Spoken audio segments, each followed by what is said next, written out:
que tiene, no encuentro el nombre, Rose. Trastorno de Apórtanos. estrés postraumático complejo y el fracaso en el procesamiento del trauma. Eso. Esta es una conferencia además que tiene ligazón con una que ya dio hace unos lunes el doctor Zamora a propósito de trauma complejo y que vamos a tratar de ligar también en el segundo semestre a modos de abordaje respecto de este tema, ¿sí? Entonces recuerden tener su micrófono apagado, si es posible que tengan la cámara prendida, es mejor para que la doctora vea caras. Es importante poder hablarle a personas y no a cuadritos negros. Quien pueda, se le agradece. Y bueno, y las preguntas las vamos a hacer al final, ¿sí? Rosemary, parte nomás. Bien. Muchas gracias.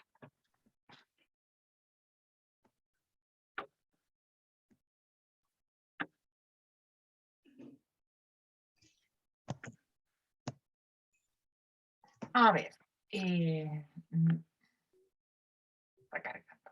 Necesito saber si ven la Sí, se ve. presentación, la presentación en pantalla completa, ¿no? Sí. ¿Sí? Ya. Ya. Bueno. No sé si la Daniela no me presentó, para los que no me conocen, yo soy la doctora Fritz, soy psiquiatra del CAPS, trabajo, yo creo que ya he perdido la cuenta, pero pueden ser 10 años fácilmente. Se me ha hecho corto, eso sí. En que hemos ido haciendo un proceso en conjunto con las supervisoras y, bueno, y los alumnos que han hecho sus prácticas con nosotros, que han sido hartos, y eso también me ha permitido a mí un aprendizaje, que es un poco lo que he tratado hoy día también de resumir en esta presentación, que ya estamos cada vez más dedicados en el CAPS a un enfoque que es muy distinto, que es un ejercicio de la psiquiatría que es más bien comprensivo, ¿no? Y hoy día me tocó en las consultas con pacientes del CAPS y sus respectivos terapeutas explicar un poco que aquí lo que vamos a ver, como yo uso los fármacos por lo menos, que es la parte que me encargan a mí de esto, no es para tapar síntomas, ¿no? Sino que tienen una función que viene a reparar cosas y lo que hacen es facilitar el proceso terapéutico, porque eso es lo central, ¿ya? Porque yo me doy cuenta que existe una forma de ver la psiquiatría que es antigua, ¿no? De que es tapar síntomas nomás, ¿no? El paciente está psicótico, un antipsicótico, está depresivo, un antidepresivo. Pero aquí vamos a ver que los fundamentos, lo que hay detrás es el ejercicio de una psiquiatría que es más bien comprensiva, ¿ya? Donde si vamos a dar a veces fármacos, pero hay razones y venimos a reparar, y la idea es que el paciente pueda trabajar mejor en su terapia, en la elaboración, en este caso del trauma. Que si uno no repara ciertas cosas, vamos a ver que se produce un fracaso en el procesamiento del trauma, como lo dijo Freud. Él dijo que uno tenía que soñar para poder procesar el trauma. No es nada nuevo en el fondo. Bueno, pero lo que sí es nuevo, curiosamente, es que en la nueva clasificación internacional de las enfermedades, que es el CIE-11, que empezaba a regir el año pasado, pero yo creo que por la pandemia esto no se ha llevado a cabo, pero ya es inminente, ya tenemos que empezar a usarlo y familiarizarnos. La versión del CIE-11, se aparece un nuevo diagnóstico que no aparecía en ninguna otra clasificación anterior, ni en el DSM-5, como vamos a ver, ni nada, que se llama trastorno de estrés postraumático complejo.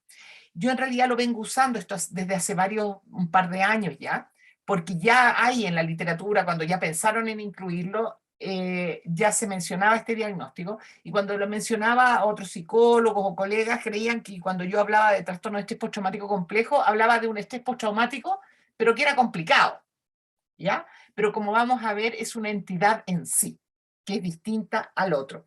Tiene cosas en común, pero es una entidad propia, es un diagnóstico propio y tiene un abordaje que es propio, tanto psicoterapéutico como farmacológico, ¿ya? Aunque el farmacológico no difiere tanto del trastorno de estrés postraumático clásico que vamos a llamar, ¿ya?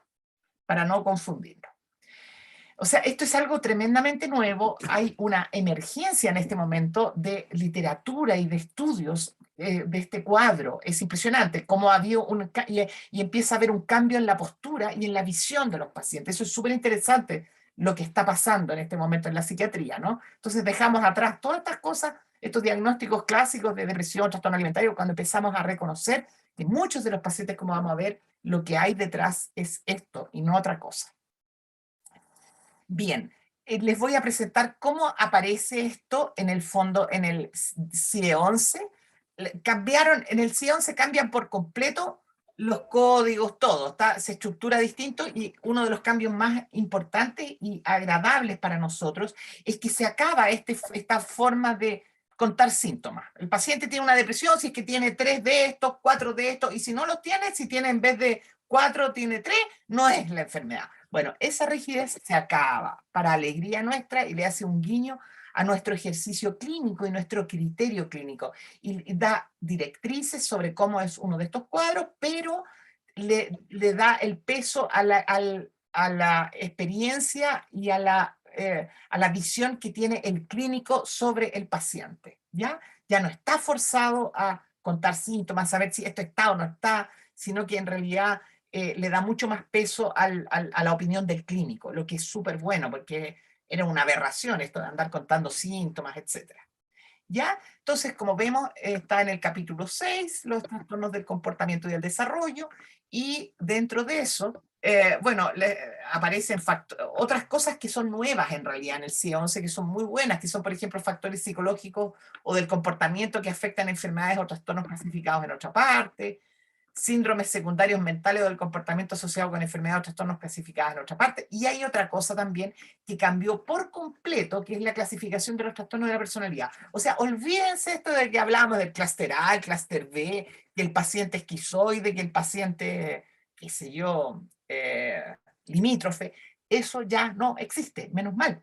Porque como vamos a ver, aquí se empieza a poner en duda. Y se empieza, yo les invito a estudiar esta forma, porque tiene una forma que es mucho más atractiva y hace mucho más sentido con la clínica, que es dimensional, con dimensiones de la personalidad, más que este encasillamiento, ¿no? Que además los pacientes nunca nos calzaban, y había que forzarlo, y era como una estereotipía, además tremenda, una cosa terrible. Así que yo en realidad me alegro que haya habido estos cambios, que nos separamos ahora ya de las formas antiguas de ver la psiquiatría, ¿no? Hay otras cosas que siguen, que no hay muchos cambios en el trastorno bipolar o en el, qué sé yo, en los pacientes esquizofrénicos, eso sigue siendo igual, pero en estos otros campos sí, para mi gusto, hay avances bien buenos. Bueno, dentro de estos subcapítulos, en el fondo, de los trastornos mentales, tenemos uno que es este que aparece aquí, que es el capítulo de los trastornos específicamente asociados al estrés, ¿ya? O sea, serían los cuadros que son reactivos, que es lo que más vemos al final, ¿ya? Porque me suceden cosas, yo hago síntomas. Y dentro de eso tenemos el trastorno de estrés postraumático, que siempre ha estado, que es cuando a mí me sucede una cosa terrible, que si yo reacciono con ciertos síntomas, pero aparece luego, a continuación, este diagnóstico que es totalmente nuevo, que es el trastorno de estrés postraumático complejo, del que hoy día vamos a hablar. Es interesante porque aparecen nuevos diagnósticos que antes no los teníamos, pero que los veíamos en la clínica, que era el trastorno por un duelo prolongado, estos pacientes que llevan 10 años haciendo un duelo y siguen ahí pegados, aparte del trastorno de adaptación, porque antes estos duelos, como no teníamos dónde ponerlos, los teníamos que poner como un trastorno de adaptación, lo que es un error porque es un proceso psicológico distinto, ¿no? Tenemos en los niños el trastorno de vinculación reactiva, que eso tampoco estaba, ¿ya? Y el trastorno de social desinhibido, que tampoco estaba. Realmente este capítulo cambia mucho, y tiene una visión, como les digo, bastante más comprensiva de lo que, como los seres humanos, las formas que tienen de reaccionar a ciertos eventos. Si bien son trastornos, son patologías, pero saca es una forma más amable también de ver las cosas. Pero bueno, cuando hablamos de experiencias, cuando hablamos de trastorno de estrés postraumático, ya sea el clásico, que el que ustedes tuvieron en sus clases de psiquiatría, porque lamentablemente los cursos de psiquiatría siguen apegados a cosas muy antiguas, ¿no? A estas clasificaciones, y va a costar mucho tiempo en que se incluyan en el aprendizaje nuevo, así que ahora es la oportunidad, ya cuando entran a hacer su praxis, etcétera, de empezar a familiarizarse con esto nuevo. Tenemos a ese trastorno de tipo traumático clásico y tenemos el complejo. Hablamos siempre de experiencias traumáticas. Entonces, tenemos que decir, ¿pero qué es lo que es? Y ahí vienen los cuestionamientos. ¿Qué es una experiencia traumática? ¿No es cierto? Porque ahí vienen los problemas de por qué antes no se reconocía. Y a mí me pasa todavía que de repente veo un paciente, entrevisto a su terapeuta, y el terapeuta me dice, no, pero en realidad las cosas que le han pasado no son tan terribles. Pero si uno empieza a ver, sí son terribles para el paciente. ¿Ya? Y eso es una deformación que tenemos, que venimos heredando del CIE-10 y del DSM-5. ¿Ya? Y ahora eso se acaba. ¿Ya? Le deja la libertad a uno de decir, esto sí es traumático para este paciente, aunque pudiera parecer menor para otro. ¿Ya? Y tenemos el problema que el CIE-10 definía eventos como eventos de corta duración o prolongados, o eventos de amenazas extraordinarias o proporciones catastróficas que causarían en casi todas las personas desesperación profunda. Pero ¿qué es lo que es eso? Una de proporción catastrófica, etcétera, porque va a depender mucho de quién ejerce el trauma sobre la víctima, por así decirlo, en qué periodo de la vida, bajo qué condiciones está. O sea que hay muchas variables que juegan un rol, ¿ya?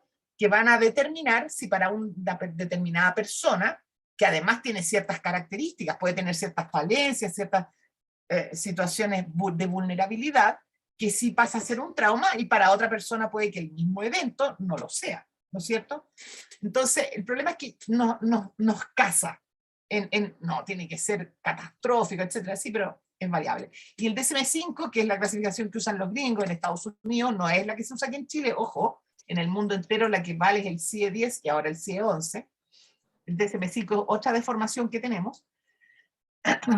Francamente, y por eso es que hay poca investigación en Estados Unidos sobre este cuadro, mucho menos en Europa y mucho más, porque ellos sí se han regido por el CIE, lo limitan mucho más y dicen, no, son acontecimientos que implican confrontación con la muerte, lesiones graves o violencia sexual, y punto, y se acabó, y no hay nada más traumático, ¿ya? Por eso es que ellos tienen investigación en veteranos de guerra, generalmente se centran en eso, pero como vamos a ver ahora, este tipo de trauma se da no en los veteranos de guerra, o sea, se puede dar, por supuesto, pero no es a causa de las guerras, sino que más de la vida cotidiana, y en ese sentido encontramos mucho más literatura en la literatura europea, por lo menos. ¿Ya? Bien. Hay alguien que está hablando, que no soy yo. Bueno, las experiencias traumáticas, si es que ya nos alejamos de eso y tomamos con cierta, que hay que tomar muchos más factores, se especifican, los podemos especificar como de 4 formas posibles. Como una experiencia directa, que yo sufra uno de estos eventos, que antes los veíamos como catastróficos, etcétera, pero que yo lo vivo como catastrófico, etcétera. O como escuchar a alguien su testimonio acerca de lo que le sucedió, eso también puede ser un evento, una experiencia traumática. La ocurrencia de una experiencia traumática en la familia o en amigos cercanos, y la confrontación repetida con detalles aversivos, por ejemplo, en el contexto de la profesión, que es el nuestro, ¿ya? O los bomberos, o los carabineros, personas que están expuestas a una constante confrontación de eventos repetidos traumáticos. Eso hay que tenerlo en cuenta, porque nosotros también sufrimos esto. Por lo tanto, muchas de las cosas que nosotros vamos a implementar en los pacientes, como medidas de autocuidado, etcétera, también va a ser bueno que las implementemos. De hecho, hay todo un capítulo acerca del cuidado, del autocuidado del equipo, ¿ya? Eso es bien importante, porque es traumático. O sea, uno escucha cada cosa que es muy terrible, ¿ya? Y eso tenemos que entender, que nosotros también somos víctimas potenciales, muchos de nosotros, por el solo hecho de ejercer esta profesión. Bien, pero aquí Merker, que es el que es un investigador suizo, en el fondo, que promovió y ha logrado, en el fondo, desde los que tienen más investigación sobre esto, y logra, en el fondo, que se incluya este diagnóstico, este nuevo cuadro, en la nueva clasificación del CIE-11. Él clasifica hace una clasificación esquemática de los eventos traumáticos en dos tipos, ¿ya? El tipo 1 y el tipo 2. El tipo 1 como un evento único a corto plazo, y el tipo de trauma de tipo 2 que es repetido a largo plazo, que a su vez se puede clasificar en accidental o interpersonal, ¿ya? Porque se ve que de acuerdo al tipo de trauma, la probabilidad de que uno desarrolle sintomatología que ya cae en el cuadro de un trastorno es diferente.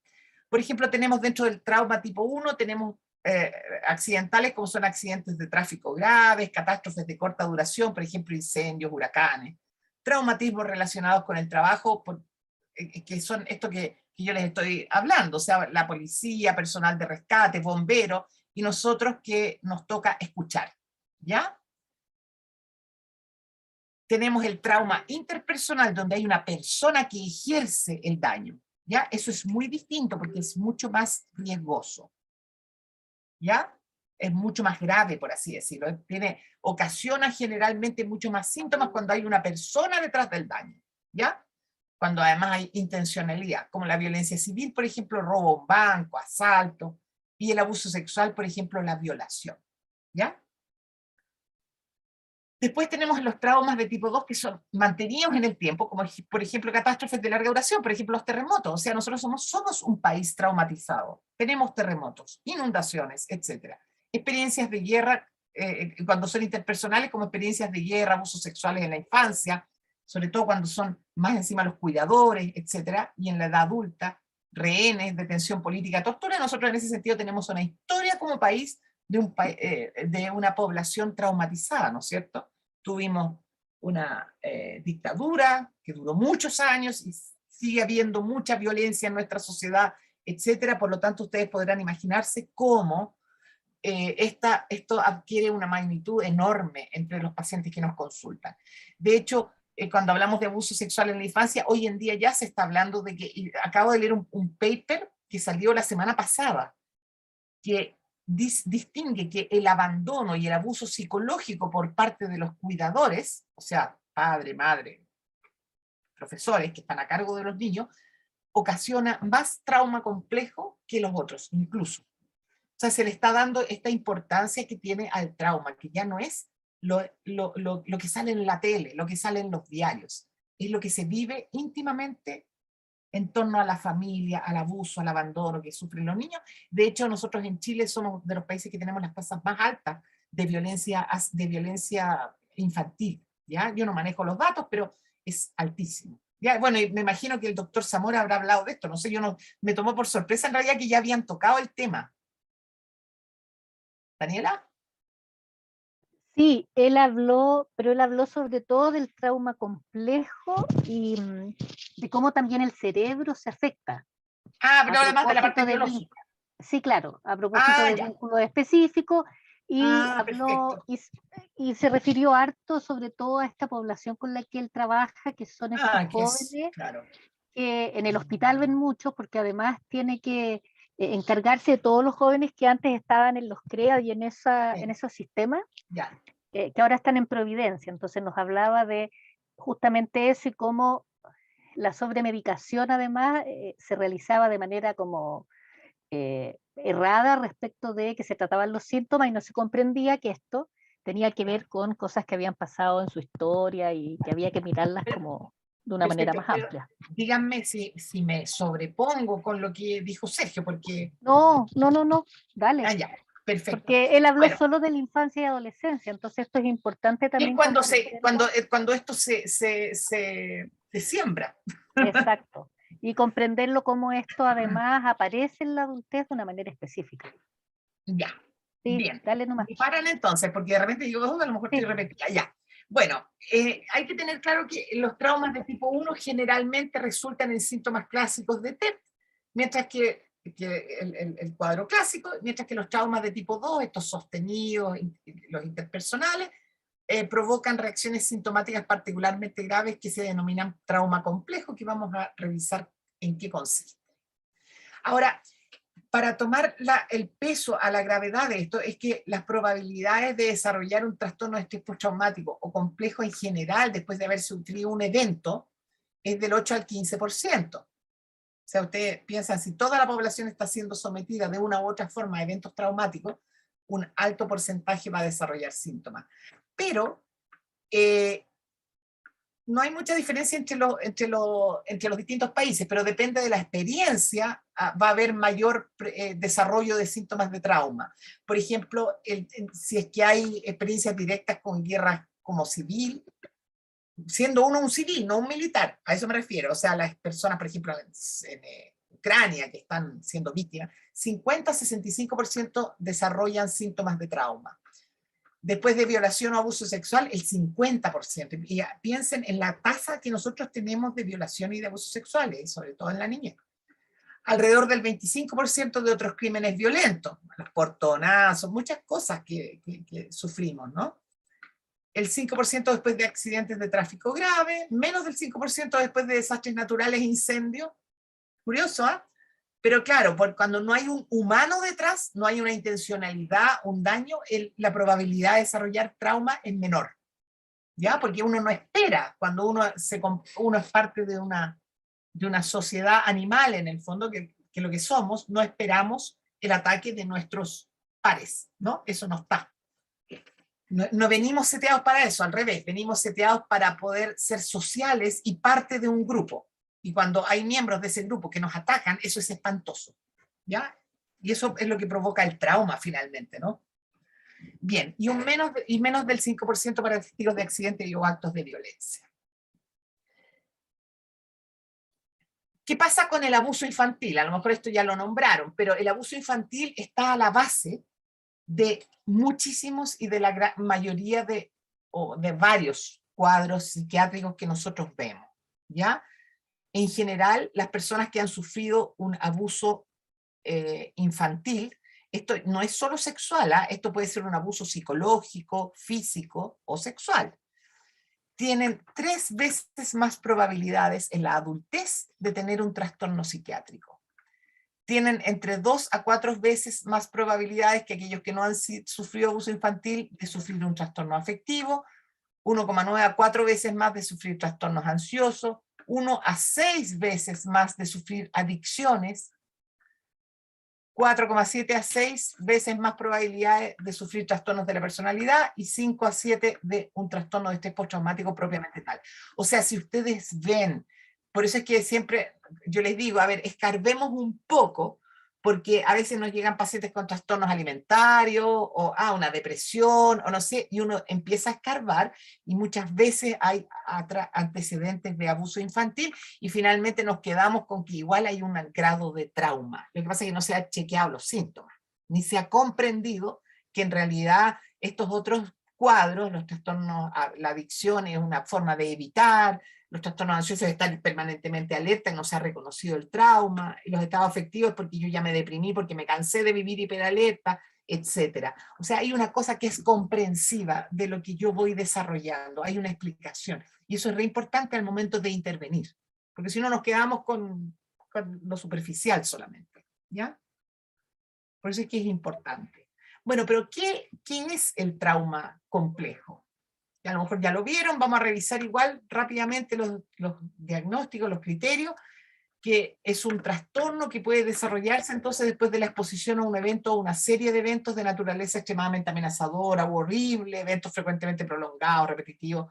Los de Merkel, el tipo 2, ¿no es cierto? O difíciles de escapar, pero eso obviamente que hay que considerar no solamente, como dice aquí, la tortura, esclavitud, campaña de genocidio, violencia, abuso sexual o físico repetido, sí, en la infancia, y violencia doméstica prolongada, ¿ya?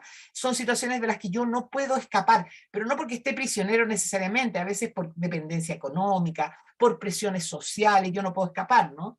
Y se dan estas relaciones donde hay violencia doméstica prolongada, que es tan frecuente en nuestro medio, ¿no? Y el abuso físico, sexual repetido en la infancia, como también, como les decía yo, que ha empezado a aparecer literatura ahora acerca del abuso psicológico, y eso incluye el abandono, ¿no? El abandono de las personas, de los niños, que es tan frecuente. ¿Cuáles son los criterios? Lo importante es que se cumplen todos los criterios diagnósticos para el estrés postraumático, para el clásico, ¿no? Que son las reexperimentaciones, que es volver a experimentar el evento traumático o eventos en el presente en forma de recuerdos vívidos, intrusivos, flashbacks o pesadillas, que suelen ir acompañados de emociones fuertes o abrumadoras.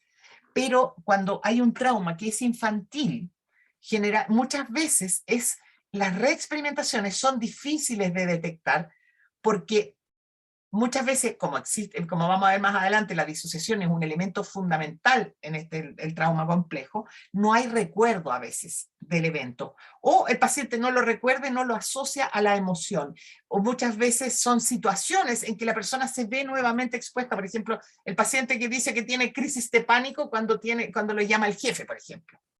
Esas no es un trastorno de pánico. Aquí hay algo, claramente hay una situación que lo gatilla y uno empieza a investigar y claro, por ejemplo, había violencia doméstica y presenció violencia física entre los padres, por ejemplo. Y entonces, al estar nuevamente en esta situación, vienen los flashbacks. Pero la persona no es que nos diga yo cada vez y por eso. Eso es algo que se va a trabajar en la terapia y que es el arte del terapeuta de hacer el diagnóstico, ¿no? Y no quedarse con esta síntomas, un chequeo de síntomas, tiene pánico, tiene esto, entonces esto es un trastorno de pánico. A ver, no. Aquí hay una historia. Las personas son personas y son personas con historia, con infancia, etcétera. ¿Ya? Aquí hay explicaciones en el fondo. Las personas por algo reaccionan, por algo les pasa lo que les pasa. No es porque sí nomás, no es porque, un desorden en el cerebro. No es tan así. Somos seres humanos y bueno, vivimos en grupo, etcétera, y hay muchas explicaciones para eso. Bien, obviamente que hay un síntoma que es clave, que es la evitación, obvio, si yo estoy en peligro permanente, etcétera, y más encima me estoy recordando del peligro en que vivo, porque tuve que crecer así, los pacientes evitan pensamientos y recuerdos del evento, pero muchas veces, como les digo, no saben efectivamente cuál es el evento, porque como hay evitación, ni siquiera se enteran. Por eso es que hay que ser muy agudo en poder interpretar qué es lo que le sucede al paciente.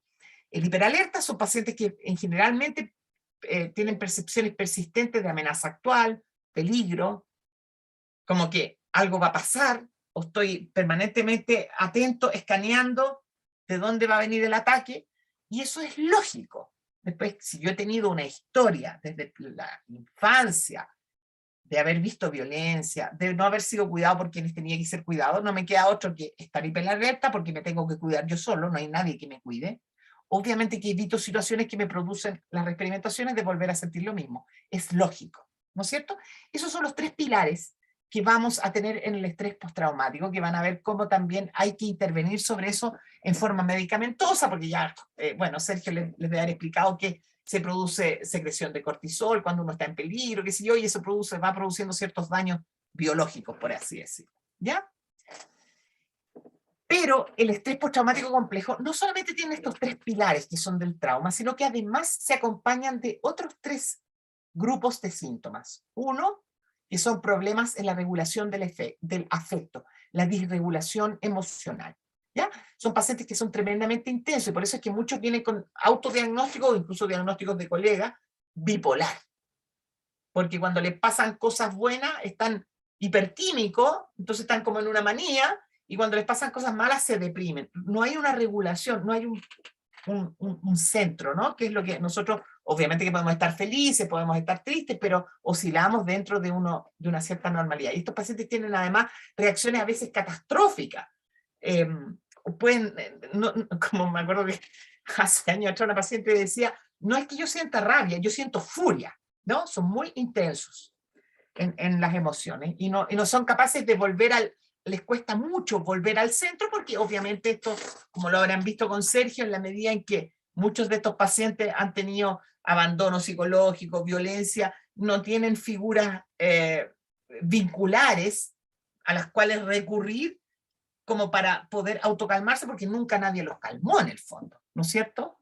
Les negaron lo que sentían, los retaron, deja de llorar, o abusaron más de ellos cuando había alguna expresión emocional, ¿no es cierto? Entonces, son pacientes que no tienen esa capacidad porque no tuvieron quien los regulara, el adulto que los regulara en su momento.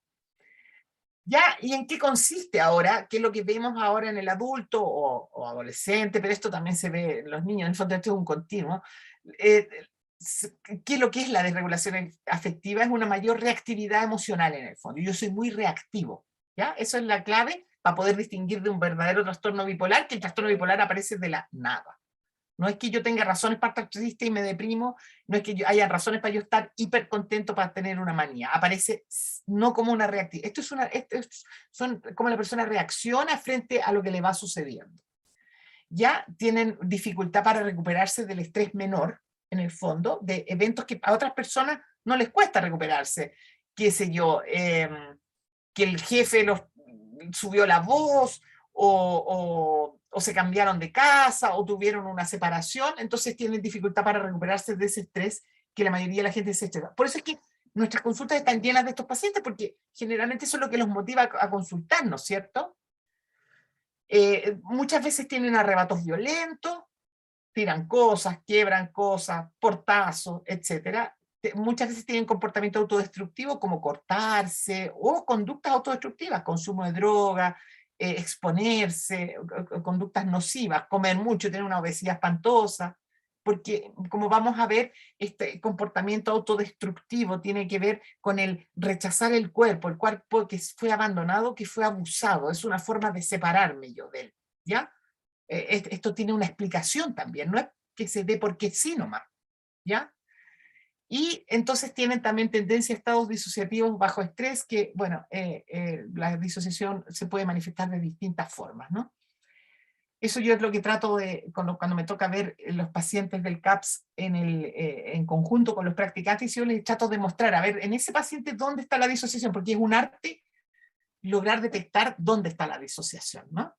Hoy día una practicante me mandó una evolución de una paciente que vimos juntas, entonces describía, decía, la paciente está comenzando a abordar temas de abuso sexual, etcétera, de su pasado, pero me llama la atención porque lo dice riéndose, como no afectada. Bueno, ahí la paciente está disociada, ¿no es cierto? Hay una disociación entre yo no siento, me desconecto, porque es tan fuerte, tan terrible, que una forma de protegerme es disociarme. Piensen que la disociación es un mecanismo de defensa, ¿no es cierto? Que me sirve, obviamente.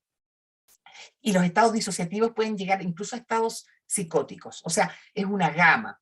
Hay disociación que es normal, todos nos disociamos cuando vamos manejando al trabajo y hacemos todos los días el mismo trayecto, vamos pensando en otra cosa, uno ahí sí está disociado. La disociación sirve, pero hay grados, ¿no es cierto? Y bueno, y después está la escisión y muchas dentro del rango, y finalmente está lo psicótico, ¿no? Pero que es parte todo de lo mismo. Por eso es que en estos pacientes también muchas veces los presenciamos periodos francamente psicóticos. Ya, pero también hay que tener en cuenta que hay otra forma de presentación que se cuesta mucho más detectarla, de disregulación emocional, que es el entumecimiento emocional. Y aparecen pacientes como impávidos, que no les pasa nada. Ahí es porque la disociación es mucho más extrema. Y hay una falta y en ellos se aprecia una falta de capacidad de experimentar placer o emociones positivas, pero están como fríos, planos. Y eso se puede confundir fácilmente con síntomas depresivos, ¿no? Bien, el segundo pilar que tienen los pacientes con estrés postraumático complejo es que tienen un autoconcepto negativo sobre sí mismos, ¿ya? Se sienten disminuidos, derrotados, sin valor, dañados, fallados. Sienten vergüenza por sí mismos, culpa, fracaso. Y no solamente con el evento traumático, sino que en general son esos pacientes que uno dice, ¿cuál es su motivo de consulta? Es que tengo tan baja autoestima. Entonces el terapeuta trabaja la autoestima. Pero muchas veces es parte de este cuadro, es una cosa más, ¿no es cierto? Aquí hay razones, como vamos a ver más adelante en el modelo del trauma, por qué se produce y se genera este autoconcepto negativo, porque en el fondo es la forma que tiene el niño de tener un control sobre lo que fue incontrolable. Por lo tanto, yo soy el culpable, yo soy el dañado. Y eso me da una falsa sensación de yo tener el control, ¿o no? ¿Cierto? Y eso persiste. Y los pacientes quieren tener el control de la terapia, de los fármacos, por eso no quieren tomar fármacos tampoco, porque tienen la necesidad de mantener el control, son pacientes muy controladores. Pero es por eso, es porque repiten lo que hicieron en la infancia, que es tener una falsa sensación de tener un control sobre lo incontrolable, que es que me abusen, que me dañen, ¿no? Es interesante entender cómo esto se va produciendo, porque va a ser bien distinto cómo vamos a intervenir, las cosas que vamos a decir, etc. No, le vamos a mostrar todo lo bueno que tiene al paciente, no, eso no sirve. Mientras no entendamos cómo eso se produce y de qué sirve, qué función tiene en esta red del trauma. Bien, y además, obviamente, como hay un daño, generalmente con las figuras de apego, quienes debieron cuidarlo, etcétera, hay un patrón relacional evitativo. Son pacientes que pueden tener muchas relaciones sociales, pero en general son superficiales. Y les cuesta mucho entregarse, son muy desconfiados, tienen mucho temor y pánico al abandono. ¿Ya? Les cuesta mucho y tienen mucha desconfianza en las relaciones de ayuda. Entonces son pacientes que generalmente, como hoy día vimos con otra paciente, que tienden a huir a la salud, porque no se logran relacionar ni mostrar con su terapeuta. Entonces rápidamente, no, si estoy regio, estupendo, fantástico, todo esto se pasó, ya trabajé y me arranco de aquí. Tienen un patrón evitativo, ¿ya? Me arranco de todo. Eso es parte del cuadro, ¿no? Y lo que es, como vamos a ver, todos estos son problemas grandes para poder trabajar adecuadamente en un paciente en terapia. Aquí no se trata de dar fármacos para tapar esto, sino que poder mejorar para poder trabajar el trauma y el origen adecuadamente en la terapia. ¿Cuál es la epidemiología del trastorno de estrés postraumático complejo? Es tremendamente común en nuestras clínicas y población general. De hecho, cuando lo conocimos nosotros en el CAPS, empezamos a reconocerlo. Primero, ya, sí, y empezamos, y hoy día yo diría que es el diagnóstico que más vemos. Ahora, yo, por lo menos los pacientes que veo yo como psiquiatra, no sé, la Daniela maneja en general los pacientes del CAPS, no sé si ha habido ahora un aumento, por así decirlo, del reconocimiento del cuadro. ¿Daniela? Sí, efectivamente, cuando uno empieza a trabajar con la idea de trauma de una manera distinta, así como tú la estás mencionando, como nos habló Sergio a propósito de estos traumas más bien relacionales, en donde hay una cronicidad también de lo que sucede, nos vamos encontrando con que efectivamente el diagnóstico tendería mucho más a esta línea, más que pensarlos como por separado, solo sintomatológicos, Claro. o problemas del ánimo, problemas ansiosos, qué sé yo. Y en los adolescentes yo creo que lo vemos mucho. Sí, es que ahí está incubándose, o sea, está instalándose. Yo creo que ahí Y es aparece claro, como más impulsivamente. Por el mismo claro, periodo de la vida aparece de manera mucho más impulsiva. Entonces lo vemos. claro. Nosotros, en los adultos, aparecen más tapados. Aparecen como les digo, como cuadros depresivos o baja autoestima, pero si uno empieza a escarbar, uno se encuentra con esto. A mí me ha pasado que hay muchos pacientes que yo he visto de años, y los he remirado. Y yo antes le hacía diagnóstico así, tengo un trastorno de pánico, tengo un trastorno de ansiedad generalizada. Y me da vergüenza, de verdad, porque los he releído a los pacientes y digo, pero si es que esto es un trauma. Lo que pasa es que nunca pregunté, nunca uní todos los pedazos del puzzle, ¿ya? Y eso significa un abordaje distinto, ¿no? Y una mirada distinta hacia el paciente. Por eso la invitación, y por eso es que esta clase la ponemos al principio para sensibilizar, porque no está en los programas de psiquiatría de ninguna parte, ni siquiera de los becados de psiquiatría, todavía. Bueno, aquí vemos, bueno, las estadísticas, los estudios, como esto es un diagnóstico que es muy nuevo, no hay tantos estudios que sean válidos, etcétera, pero efectivamente uno ve un boom en la literatura, que esto está en boga, o sea, esto la lleva en el fondo. Y existe un cuestionario internacional de trauma, que yo les puse ahí el link, después se los puedo mandar, que yo lo digitalicé y que permite que el mismo paciente lo llene, y a través del cuestionario, con todas las limitaciones que tienen estos cuestionarios, todo lo que ustedes quieran, pero es una buena herramienta, se le hace repasar al paciente síntomas sobre este cuadro y podemos distinguir si el paciente tiene en primer lugar un estrés postraumático y en segundo lugar si es que cumple criterios también para estrés postraumático complejo. Es bien práctico porque lo pueden usar ustedes libremente. Es cosa que le den el correo electrónico de ustedes al paciente y le dicen, porque en una parte le pregunta a quién quiere que se le envíe el resultado, y ponen ¿cómo se llama? El correo electrónico de ustedes, y les va a llegar el cuestionario, que es muy fácil, ya está procesado en el fondo.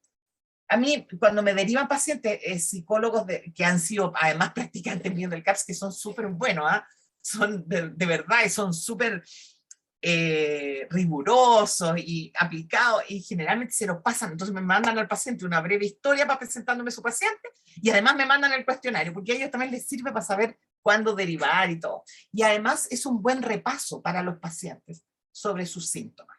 ¿Ya? Es un buen instrumento. Incluso se está validando en Chile. Yo nunca he podido encontrar, eso sí, quiénes lo están validando. Pero está en español y todo. O sea, en ese link lo encuentran absolutamente libre.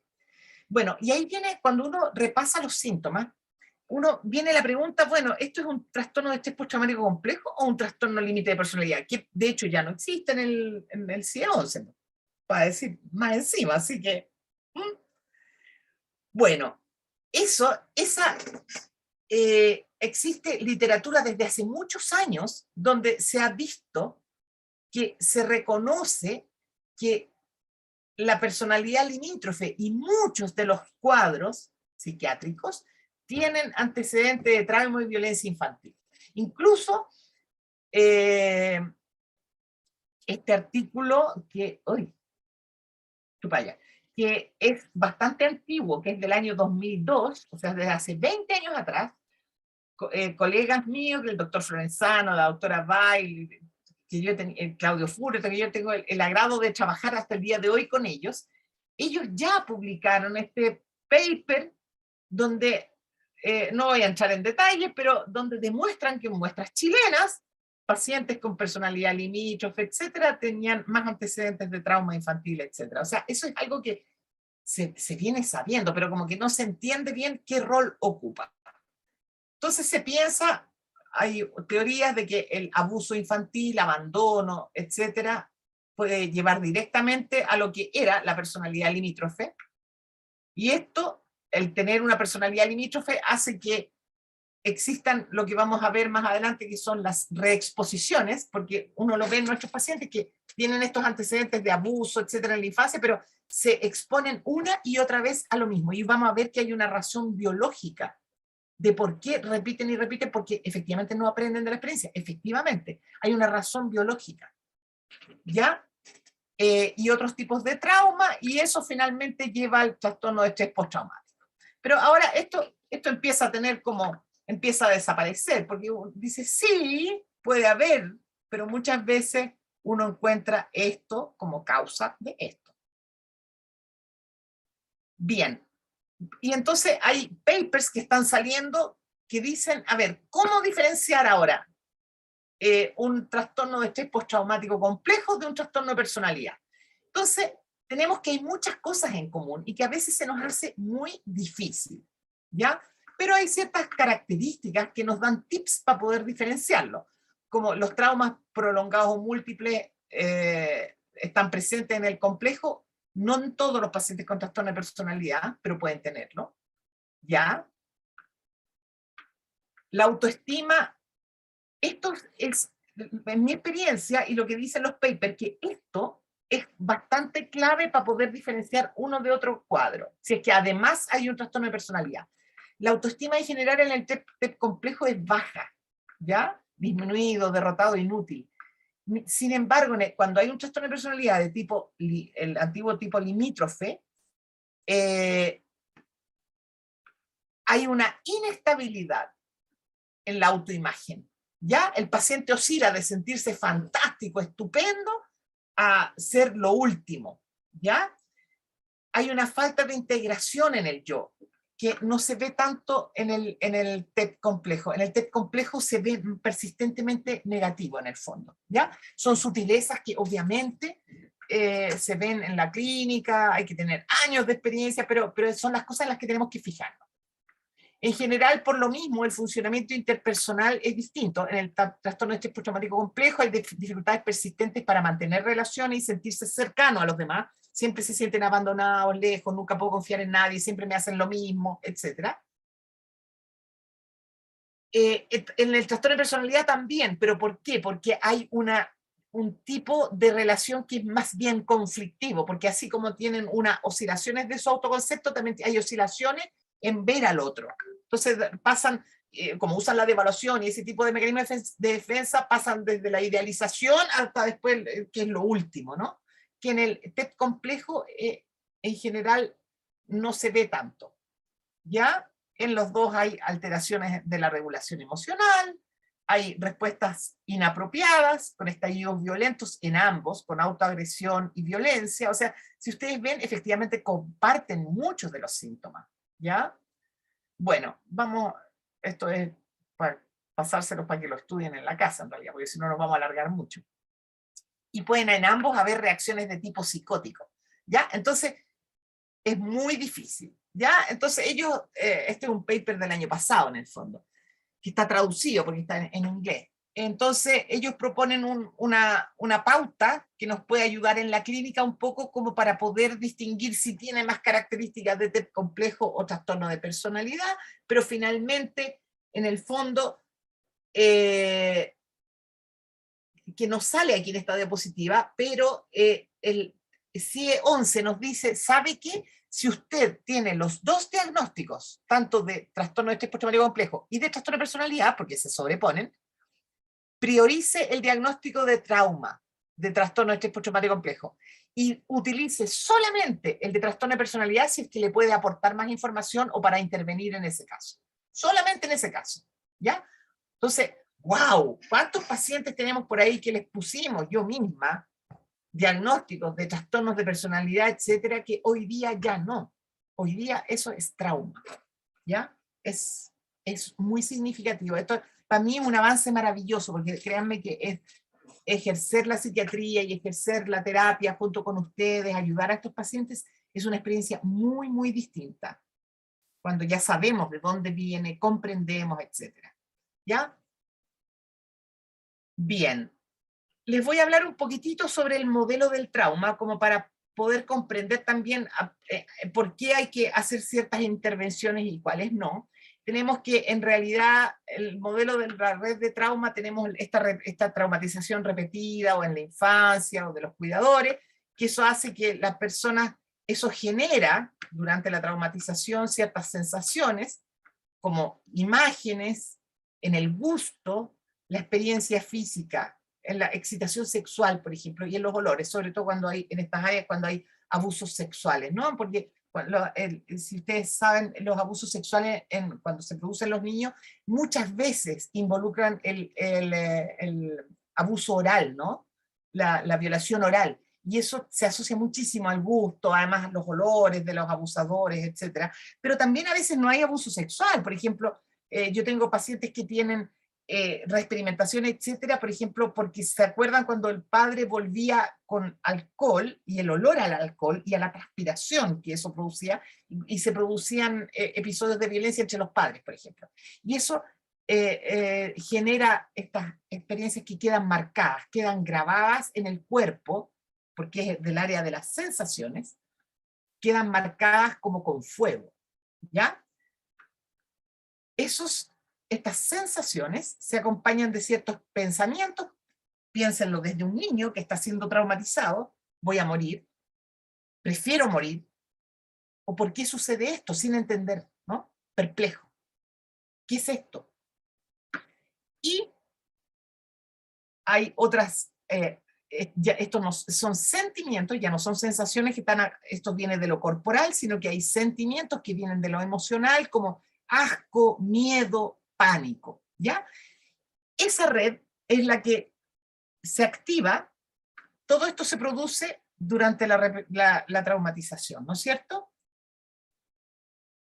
Tenemos los detonantes, entonces cuando tenemos detonantes posteriores, situaciones que me recuerdan, aunque no sea racionalmente, pero que vuelvo a estar en la misma situación, se me activa todo esto nuevamente, y eso es la reexperimentación, ¿ya?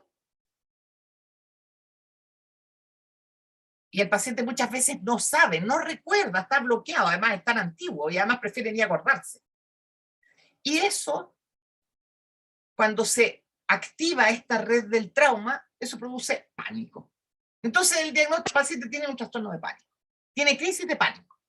Eso es muy frecuente, ¿no? Pero uno empieza a desmenuzar de cuándo se produce, cómo, detectando el detonante, ¿no? Y después cuando uno lo trabaja en terapia, uno puede ir desmenuzando qué es lo que precede al pánico, los pensamientos, las sensaciones, etcétera, ¿no? Y ojo que esto genera un problema, porque eso genera miedo a los recuerdos asociados al trauma y eso es un problema para trabajarlo en terapia, porque el paciente va a evitar a toda costa activar la red de trauma, que es el detonante. Y por eso es que tenemos que tener mucho cuidado y saber cómo hacerlo en qué momento, ¿ya? Por eso es que yo cuando pregunto, indago sobre trauma, soy bien general. Usted ha sido testigo, víctima, alguna, pero no me cuente detalles, no me cuente nada. Porque no quiero activar la red de trauma y el pánico, porque estoy recién haciendo diagnóstico. El paciente no está preparado. ¿Ya? Vamos a ver después cómo, en qué consiste la intervención. Bien. Ahora, obviamente que cuando se produce hay detonantes que activan esta red del trauma, obviamente que viene la evitación, es natural. Habría que ser muy enfermo en el fondo, realmente enfermo, si uno vuelve una y otra vez a exponerse voluntariamente, ¿ya? Entonces vienen las conductas de evitación, ya evito pensar, evito exponerme a ciertas situaciones de, por ejemplo, sexuales, etcétera, porque reconozco que los activadores son el tacto, los espacios estrechos, acostarse, la atención, todo lo que recuerde en el fondo esa situación. Entonces, no voy a pedirle aumento de sueldo a mi jefe. No, me da pánico, ¿cierto? O no hablo con mi pareja actual sobre los problemas que estamos teniendo. Lo evito a toda costa. Y eso hace la evitación que se reconsolide esta red de trauma. Por lo tanto, ustedes cuando ven que yo intervengo de las cosas importantísimas en la terapia, es ir dando fármacos que son específicamente para la evitación, para que puedan irlo trabajando. Porque un paciente que no se expone, un paciente no podemos trabajar tampoco. Lo que genera, él no puede ver esta red, porque está siempre afuera. Está evitándolo totalmente, entonces tampoco puedo entrar. Hoy día una practicante me dijo algo muy lúcida, me dijo, la paciente, llevo 3 sesiones, una paciente extrema muy hábil y muy evitativa, y no tenemos, como que no hay motivo de terapia. Y claro, es la evitación, porque la paciente no quiere hablar, ¿cierto? Es obvio. Entonces, vamos a dar fármacos para mejorar esa parte también para poder hablar, ¿no? Porque juega muy en contra de la evitación, porque al paciente le sirve, le ayuda. Y el otro, el escapar, ¿no es cierto? ¿Y cómo escapo yo de la activación? A través de las autolesiones. Me provoco dolor en el cuerpo, y eso para la red. Cualquier sensación física, cualquiera de estas sensaciones que sean fuertes, va a parar la red. Y ojo, porque eso nos puede servir terapéuticamente. Y eso tiene que ver con los pacientes cuando les dicen, cuando están desregulados, porque se activó la red de trauma, tomar hielo con las manos, por ejemplo. O oler un olor fuerte. Lo que uno puede hacer en la sesión con uno, me acuerdo que Mario Gómbero lo hacía, pero yo ahora entiendo por qué le resultaba. Mario Gómbero fue un psicoanalista famosísimo. Tenía unos dulces. Y usaba esos dulces de menta y de anís y se los pasaba al paciente. Y el paciente los chupaba. Y eso es increíble cómo el paciente en una sesión se regula. ¿Por qué? Porque yo, mediante mecanismos que conozco al conocer esta red, el paciente escapa en cierta forma, pero puede seguir recordando. Eso van a ver que después en la exposición in situ se usa. Pero hay que entender, cuando uno entiende, uno también tiene mucho más recursos para actuar con el paciente.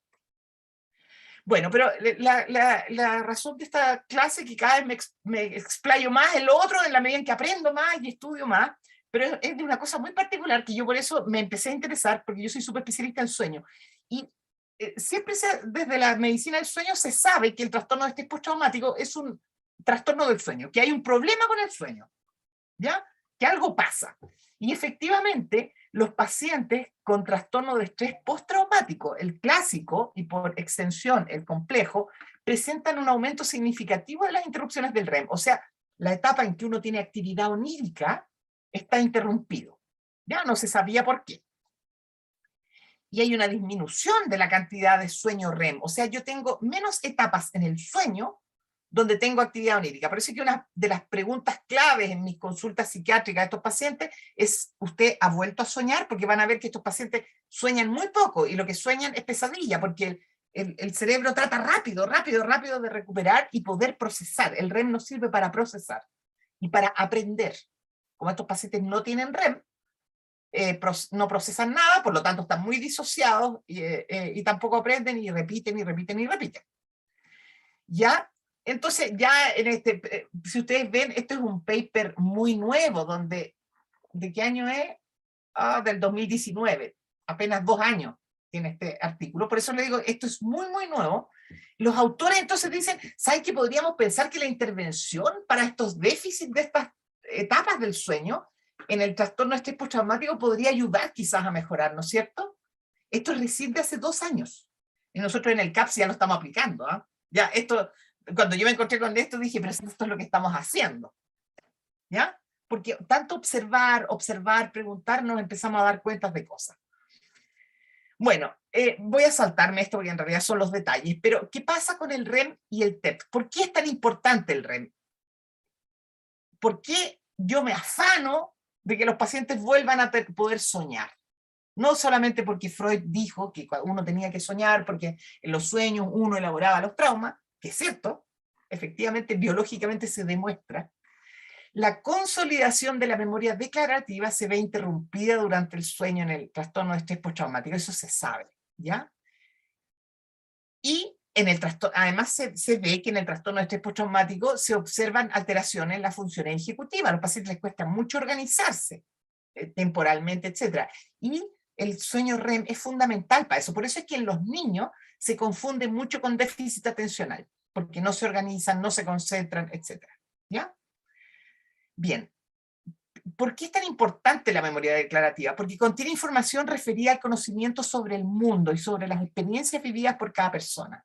La memoria episódica, así como información referida al conocimiento general, sobre todo respecto a los conceptos extrapolados de situaciones vividas. O sea, yo en el REM puedo aprender que lo que viví en el pasado me sirve de experiencia hoy día en lo que vivo hoy. Bueno, si uno no tiene REM, uno no puede aprender. Entonces estos pacientes se exponen una y otra vez. O sea, tuvieron una pareja abusiva, le sacaron la mugre y después entonces se reconcilian de nuevo y de nuevo la cuestión. ¿No es cierto? Y es frustrante para uno. Después que uno ha trabajado y la autoestima y qué sé yo, pero mientras uno no repare esto, el paciente va a volver atrás. Porque no aprende, efectivamente no puede aprender, porque para eso necesita tener REM. Por mucho que lo hayamos trabajado en la terapia, el paciente no lo va a asimilar, ¿ya? Entonces tenemos que las interrupciones del REM, en este caso, son más que un síntoma, son también una causa de varios de los síntomas, ¿ya? Y entonces, maravillosamente, cuando yo ya estaba transmitiendo de esto y decía si esto es un trastorno del sueño, y yo lo veía en la clínica, un becado inocentemente me dijo, mire doctora, encontré este paper, yo creo que le puede interesar. Y efectivamente es un paper del 2019, maravillosamente, de unos holandeses. Si ustedes se empiezan a fijar, la mayor parte de la literatura, como les digo, es europea, no es de Estados Unidos. Ya les expliqué al principio por qué. Ellos, estos holandeses, demuestran, en el fondo, les muestro el cuadrito, donde a personas sanas los someten a estímulos aversivos y durante algunas noches les permiten tener una arquitectura de sueño normal, tener REM, y al día siguiente vuelven a exponerlos a esta situación aversiva y en la amígdala no pasa nada, la persona no hace síntomas, por así decirlo, no le pasa nada, tranquilo.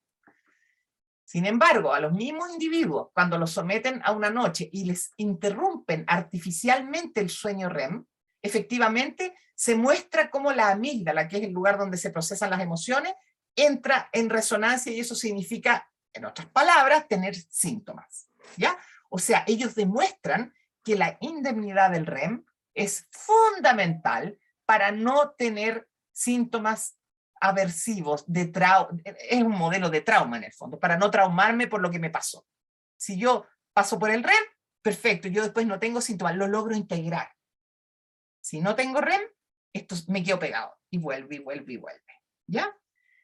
Esto es del año 2019. Por eso les decía, esto es algo muy nuevo, y a mí me da mucho gusto poder hablarles de esto, porque es es la psiquiatría que viene en el fondo, ¿no? Entonces mi invitación siempre es no nos quedemos con la psiquiatría antigua, ahí vemos luces.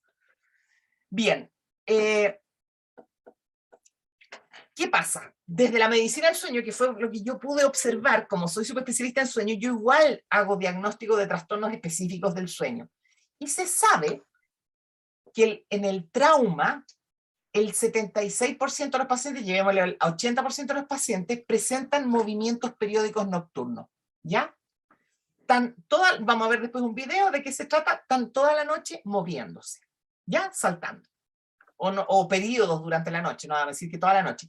Y eso es lo que interrumpe el REM. Esa es la causa de por qué los pacientes no tienen REM. No por algo a nivel cerebral, es por algo físico. ¿Ya? No se sabe bien cuál es el mecanismo que hay entre los dos, pero hay dos teorías.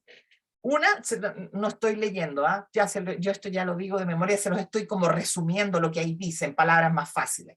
Una teoría es que los pacientes, las personas que han sufrido traumas tempranos, que han estado alerta permanentemente, no pueden dormir tranquilos, porque su cuerpo tiene que estar permanentemente listo para arrancar.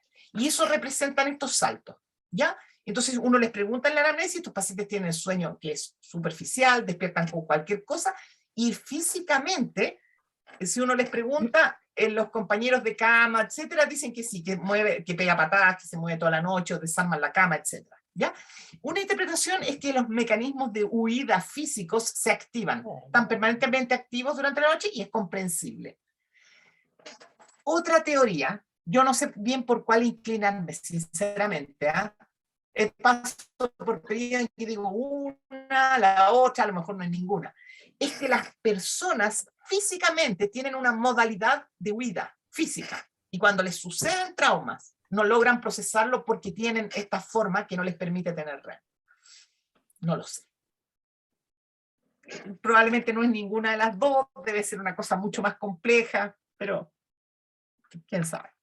Pero el hecho de que este trastorno del sueño, que no es exclusivo, pero sí está presente en el 80% de nuestros pacientes, interfiere en el procesamiento del trauma. Por lo tanto, hay que tratarlo. ¿Ya? Bueno, ¿qué son estos movimientos periódicos nocturnos y el síndrome del pie inquieto? A ver. Rose, disculpa, son las ¿Sí? 6:15, las 6:17. ¿Y hasta qué hora? Chanfle. Hasta las 6:30 se supone, si pueden, para que nos Voy quedemos rápido. un ratito más para las preguntas, pero para que tú te organices. Ya, voy a ir rápido porque esto es lo clave, ya después lo voy a pasar rápido. Ya, los movimientos periódicos nocturnos y el síndrome del pie inquieto, voy a pasarlo rápido, les voy a mostrar un video, qué es lo que es, cómo se ve, estas son las preguntas que uno puede hacer, cómo detectarlo, porque el diagnóstico es clínico, no hay que pedir estudios de sueño, nada, uno a la primera sabe. Les voy a mostrar uno de los videos, nomás de una paciente que gentilmente me mandó su video.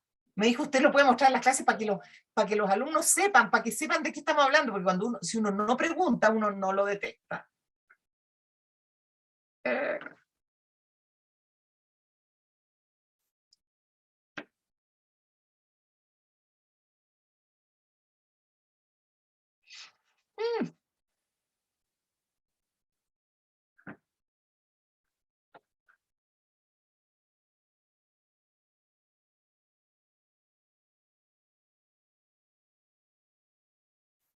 A ver, voy a ver si quizás se los paso directo no desde la presentación. Espérenme.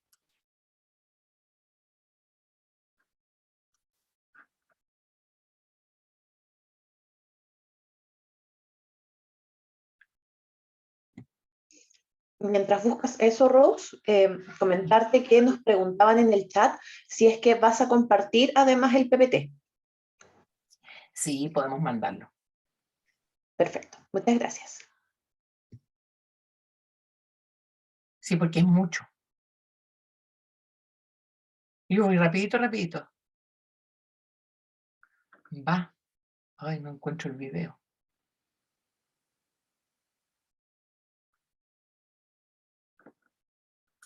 ¿Y no carga todavía? No. Pucha. A ver, espérenme un segundito, que puede que lo encuentre.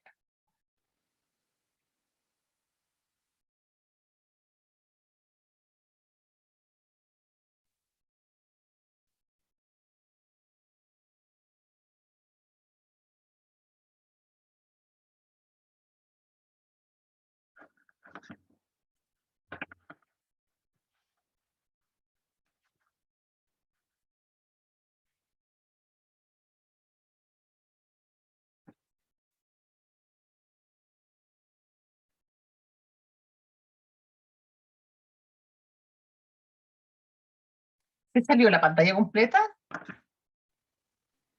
Sí, Sí, Ah, ya. Ahí ahí está. está. pero se ve. Sí. Sí, no, espérate, no, es que, sí.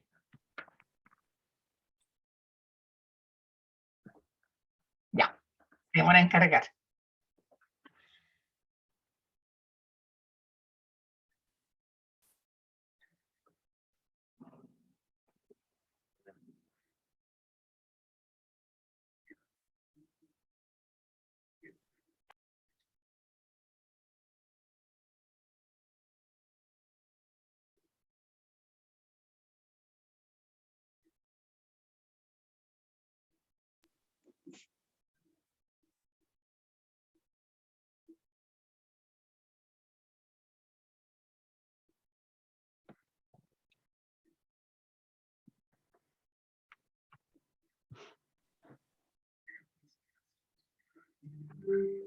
¿Se fijan que hay periodos en que se producen estos movimientos y los pacientes tienden a anclarse? Miren, miren cómo se va a anclar ahí en el sillón. Esto uno lo ve en los niños, que se anclan con los papás.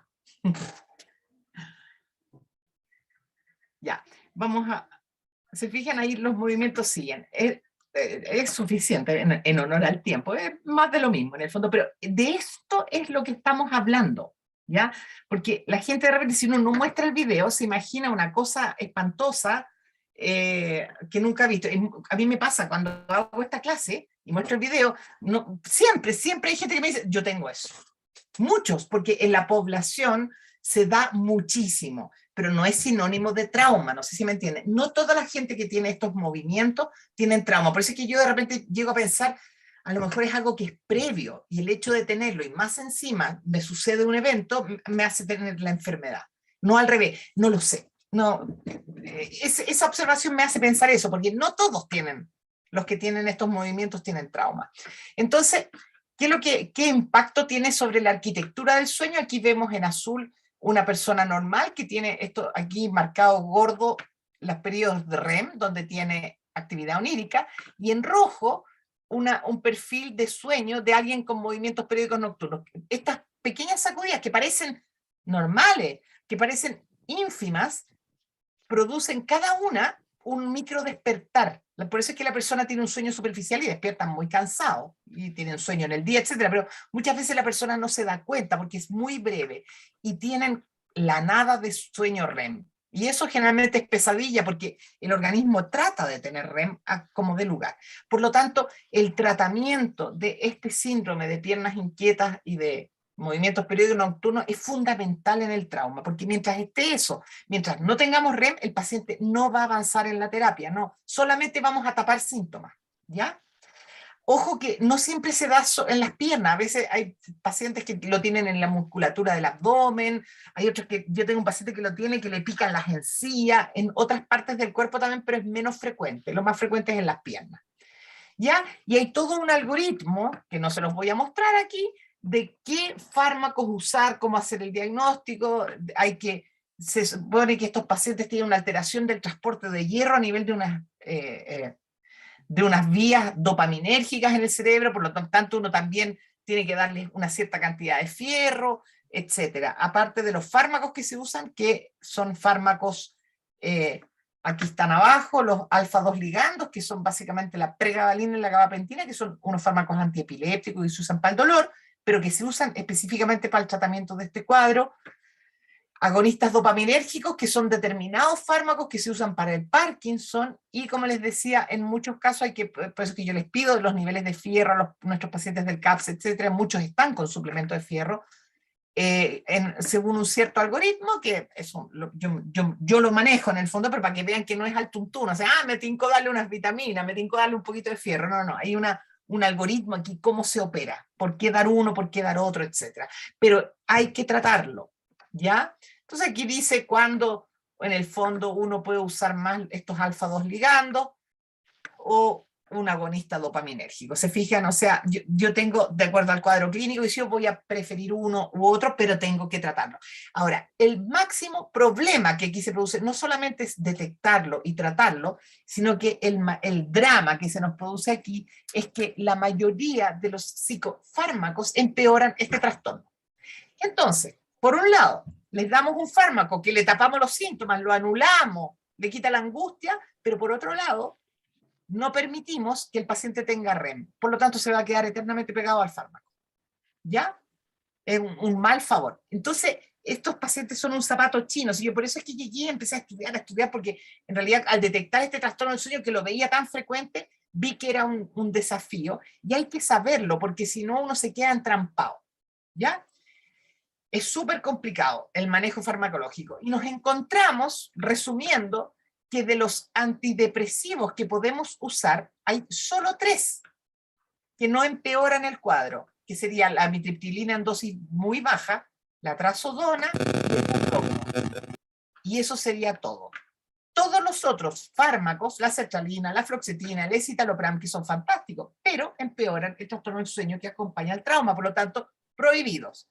Pero yo encontré, porque había observado y me puse a buscar, porque yo tenía ciertos pacientes que llegaban y que la paroxetina les mejoraba. Y efectivamente encontré un paper donde lo describen. Y ellos dicen, los autores incluso dicen, esto es rarísimo, porque todos lo empeoran, la fluoxetina, la sertralina, y nosotros teníamos la idea que la paroxetina también. Pero si uno se lo da a pacientes que tienen mucha angustia, en esos pacientes lo mejora. Entonces dije, Tate, aquí tengo otra puerta de entrada para poder usar un fármaco, porque no puedo llegar y darle. Por eso es que hay muchos de los pacientes que nos llegan al CAPS de otros psiquiatras con otros tratamientos más tradicionales, por así decirlo, con la sertralina, el escitalopram, y yo lo primero que hago es limpiar el tratamiento para que no nos juegue en contra. No porque los remedios no le estén ayudando, claro que le están ayudando, están quitando, son antidepresivos, le quitan la angustia, pero nos juega en contra en este trastorno del sueño, y eso va a significar que el paciente no va a avanzar en la terapia y se va a quedar pegado. Después tenemos los estabilizadores del ánimo, estos que se usan para la bipolaridad, etc. El litio lo empeora, entonces muchos pacientes pues con santa paciencia, que vienen con diagnóstico de bipolaridad o que sí vienen con litio, yo voy quitando el litio porque no nos juega a favor. Pero a veces cuando llegan con otros que no les hace mal, como carbamazepina, valproico, la motrigina, que incluso puede mejorar este cuadro. De hecho, cuando yo me formé en medicina del sueño por allá por los años 90 en Alemania, no conocíamos los alfa-2 ligandos, lo de los dopaminérgicos, todavía no se sabía eso. Y de hecho tratábamos este cuadro con carbamazepina, porque algo mejora, no es mucho. Pero lo bueno es que no lo empeora. Entonces cuando vienen con esos fármacos, yo en realidad se los dejo y chao. Y el topiramato, que es un fármaco que se usa para bajar de peso y para los atracones, lo empeora. Y eso es un problema, porque he dedicado a estudiar este tema, porque hay muchos de estos pacientes que tienen atracones, que tienen unos pseudo trastornos alimentarios, con atracones, ¿ya? Pero que en realidad tiene atracones y vómitos, pero que tiene que ver con la poca tolerancia al asco, y es una reexperimentación. Vomitan, en el fondo, simbólicamente, vomitan el abuso, porque muchos de ellos han sido abusados físicamente y viene lo del sabor. Y a muchos les dan topiramato, para que dejen de vomitar. ¿Ya? Entonces, mejor tratar la causa, ver su red, qué pasó, y entender la función que tiene el vómito. Y no, trastorno alimentario, denle algo para el trastorno alimentario, deje algo para que deje de vomitar. ¿Ya? Ojo, esa es una cosa que la aprendí hace muy poco, con un par de pacientes que se me repitieron, y estoy estudiando el tema y descubrí eso, ya que tiene que ver con la tolerancia al asco, pero que tiene que ver con la reactivación del trauma. ¿Ya? Se los digo a propósito del topiramato, esto es más bien para las supervisoras que tienen más experiencia, para ustedes todo esto es nuevo, así que no les dice mucho. Bueno, en el caso de los antipsicóticos, y que antes los usaban y se usan demasiado, que probablemente es a lo que se refería Sergio, porque esto para cualquiera, o sea, cualquier paciente medio enloquecido que anda tirando platos por la cabeza, uno le da un antipsicótico y lo plancha, obvio. Pero, cuidado, porque resulta que la gran mayoría de los antipsicóticos, como son la olanzapina, la risperidona, la quetiapina, la clozapina, la haloperidol, etcétera, etcétera, lo empeoran. Hay uno solo, porque el otro, la ciprasidona, ni la toman en cuenta porque es carísima, que es el aripiprazol, que es el que uno podría usar en estos casos, si es que uno quiere usar un antipsicótico por demasiada disregulación emocional, etc. Entonces, si ustedes se empiezan a dar cuenta, aquí no es cosa de llegar y usar cualquier remedio, que sabe que al otro paciente le dieron escitalopram y anduvo estupendo, sabe que a ese paciente le dieron una gotita de risperidona, que es lo que más les dan, pero cuidado, claro, puede que funcione sintomáticamente, pero no si es que uno analiza todas las variables que tienen estos pacientes.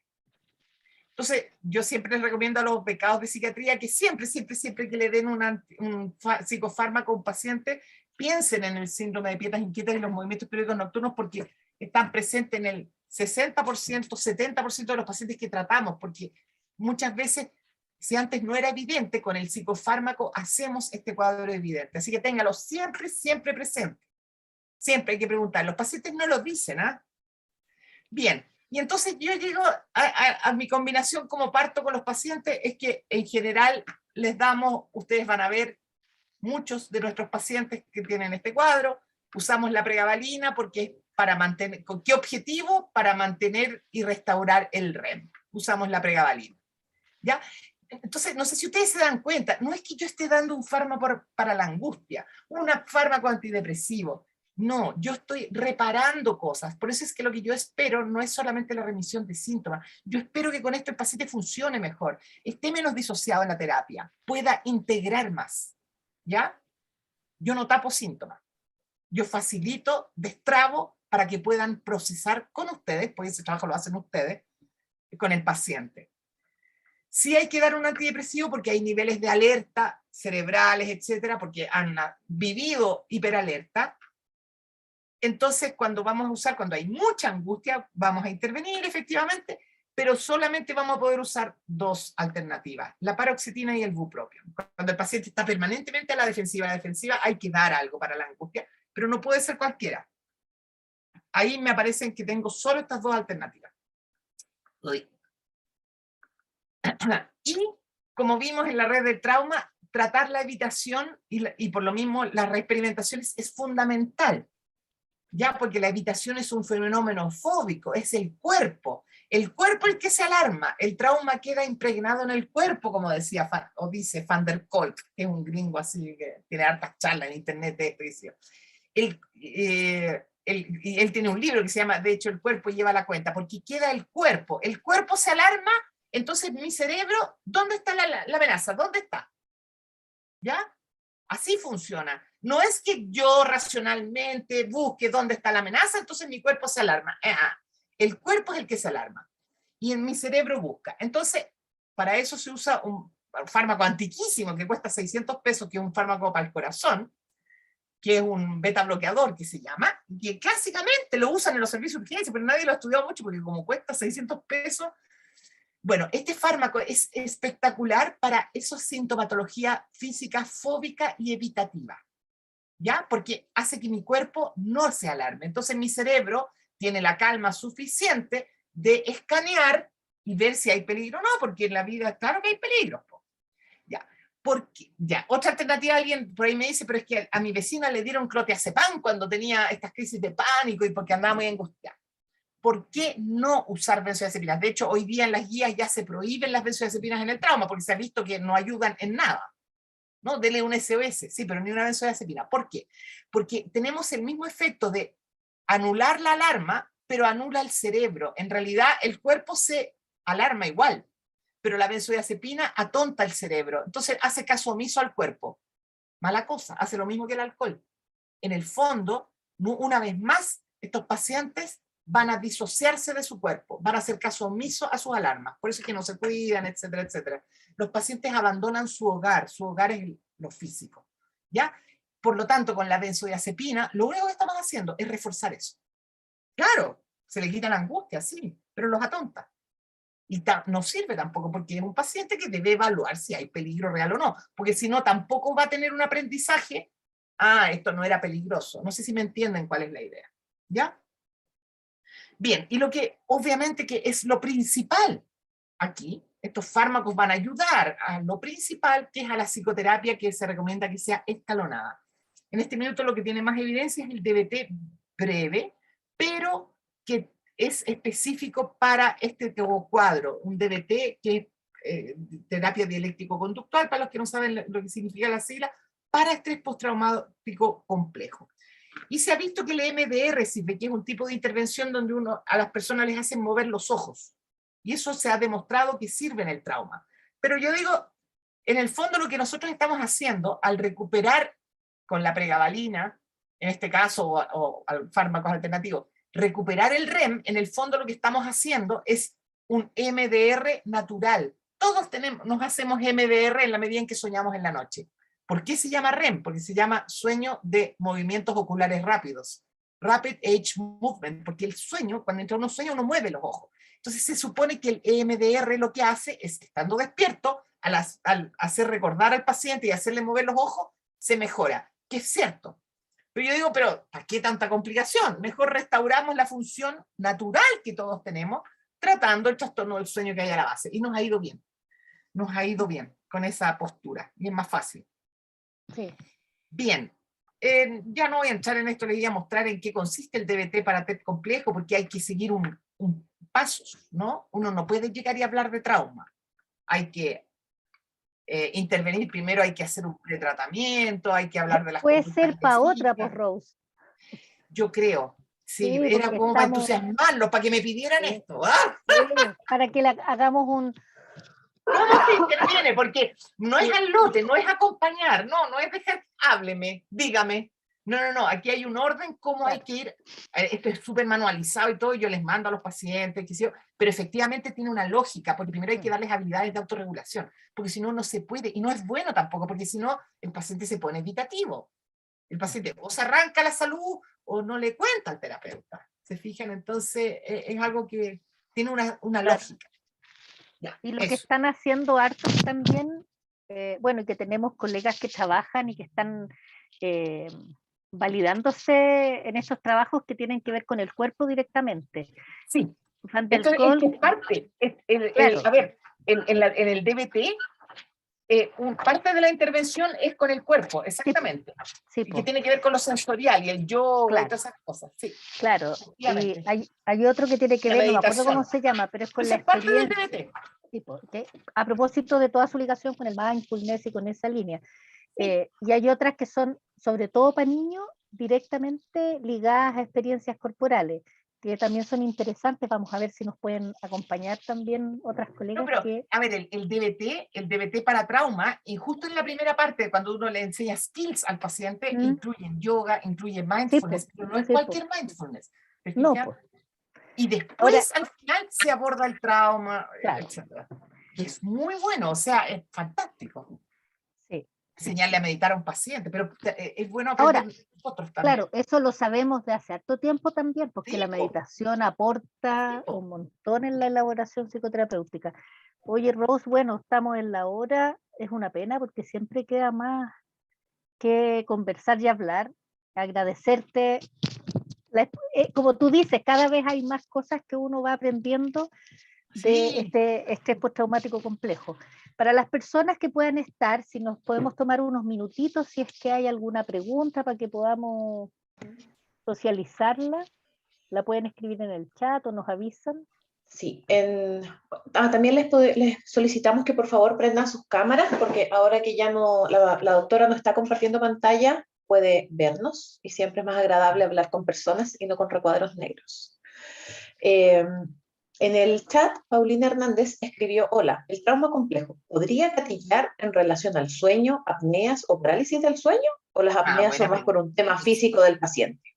buenísima pregunta, porque eso alguna experiencia debe tener, porque efectivamente los pacientes con trauma tienen mayor frecuencia de apneas, de sueño.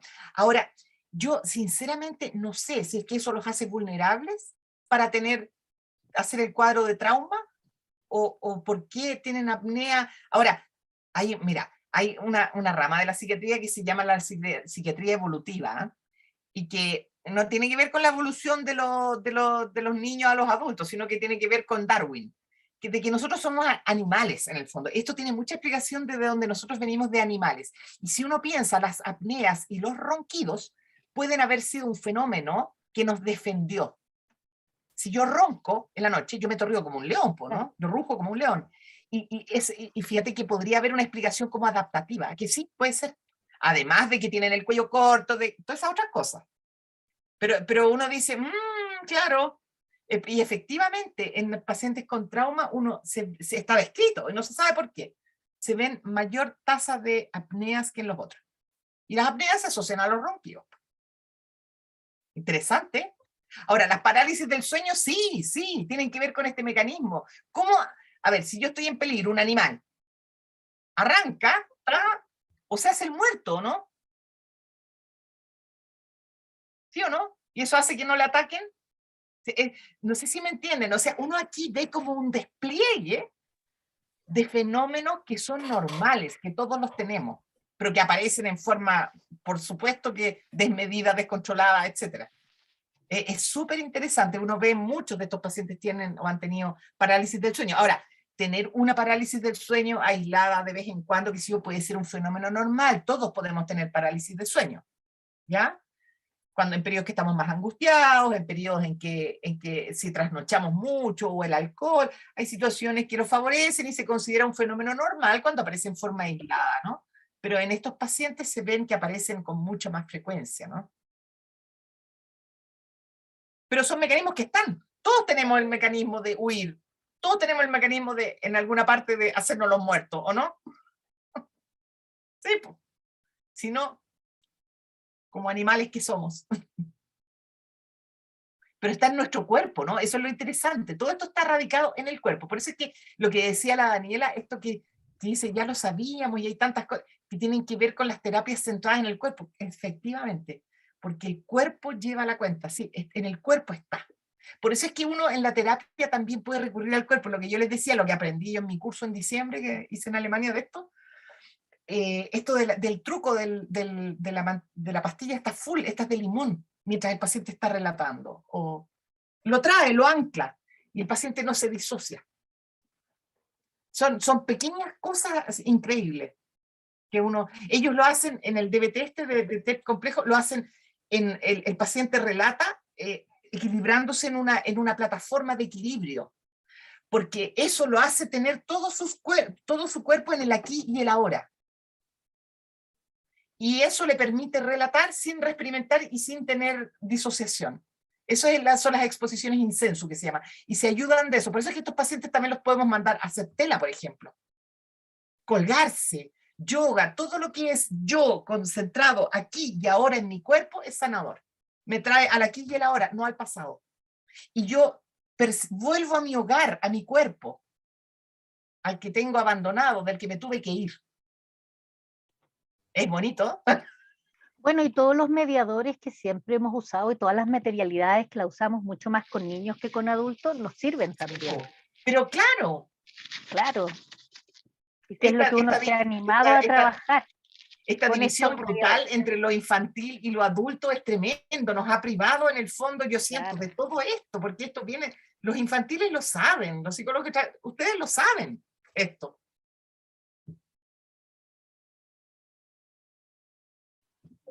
Dani. Claro, dale nomás. Ay, gracias. Oye, bueno, Rose, como siempre, es un estimulante, ¿no? Poder escucharte y bueno, y también ir constatando cada vez más esto que tú nos trajiste, ¿no? Que permitiste que pudiéramos conceptualizar con las colegas del CAPS, ponerle un nombre a esto que ya veníamos trabajando, ¿no? Claro. Y te agradezco también porque, bueno, ahora hay estudiantes de cuarto, de quinto que no están en CAPS y que bueno, que están teniendo el honor, ¿no? De estar en esta clase que, como tú misma señalabas, está bastante en la punta, ¿no? Bastante adelantada para lo que habitualmente los y las psicólogas aprendemos, ¿no? En la universidad. Si pensamos nosotras, las más viejas, la formación que tuvimos de psiquiatría fue hace muchos años, pero aún así una psiquiatría muy, muy clásica y más bien muy puesta en lo patológico, ¿no? Y en lo sintomático, en el sin comprender. Exacto.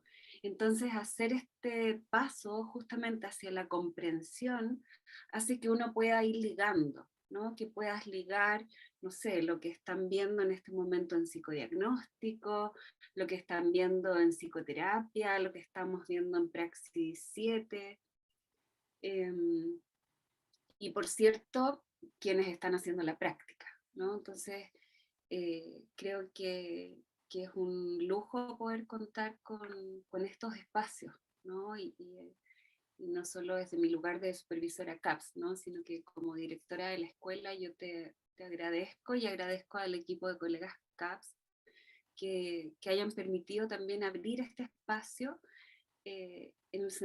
también en el sentido de poder ir restituyendo algo de lo que hemos perdido o que sentimos que hemos perdido en estos años de pandemia, de lo difícil que ha sido, ¿no? Pero creo que esto también apunta en poder decir, ok, vamos un pasito más allá, ¿no?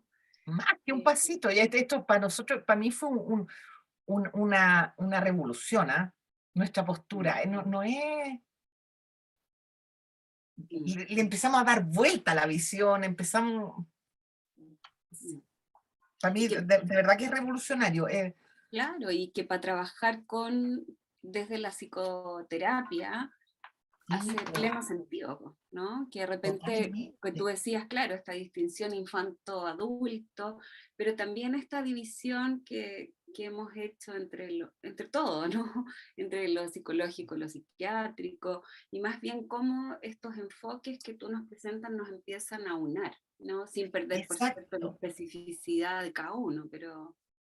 podemos trabajar de verdad en conjunto, que eso es algo que yo aprecio tanto, tanto, tanto en el CAPS. Y yo he aprendido mucho de ustedes, o sea, me han estimulado, me hacen observaciones, voy aprendiendo, pues, si todos vamos aprendiendo. Sí, de eso se trata. Así que muchas gracias. No hay de qué, pues siempre es un gusto. Estamos entonces, nos queda para una última pregunta, ¿sí? Yasna había escrito en el chat, puso, el saltar o soñar con caídas, y se produce el salto, ¿el sueño REM se afecta? Supongo que se refiere a que al momento de soñar con caídas, y además el cuerpo salta en ese momento, si eso afecta REM. Por supuesto. Ahora, eso es totalmente patológico, que uno durante el sueño REM se mueva, ¿ya? Pero en estos pacientes sí se da. Pero yo le voy a advertir que lo más probable es que se está refiriendo a otro fenómeno que todos tenemos y que es un fenómeno normal, que es cuando nos estamos quedando dormidos, tenemos una sensación de caída y nos salta el cuerpo entero, ¿ya? Eso todos lo tenemos y es considerado un fenómeno normal, ¿ya? Que se llaman los starlets. Y esos se dan al inicio del sueño y esos no tienen que ver con el REM, porque uno tiene el sueño REM más de la mitad de la noche hacia adelante, ¿ya? Pero se acompañan de una sensación de caída, pero no es que uno esté soñando que se va a caer, ¿ya? Y esos fenómenos son normales, ¿ya? Y se dan más cuando uno está más angustiado, cuando está más cansado, etc. Pero los movimientos periódicos nocturnos estos, son otros, son los que veíamos en esa paciente que movía periódicamente las piernas, etc. No ese que todos tenemos, que es uno solo además. Y es una sensación de caída, más que un recordar, es una vivencia. Eso no es en el REM, es cuando uno se está quedando dormido. Buena pregunta, ¿ves? Esas son las finezas que uno tiene que distinguir, porque hay muchos pacientes que uno le pregunta, ¿usted se mueve en la noche? Y relatan esos episodios. Entonces uno le dice, no me refiero a eso que todos tenemos. A ver, hablemos, ¿se fijan? Súper buenas las preguntas. Tú nos contabas, Rose, que por ejemplo una de las cosas que uno podía preguntar para saber si la persona se movía mucho durante la noche era si desarmaba mucho la cama.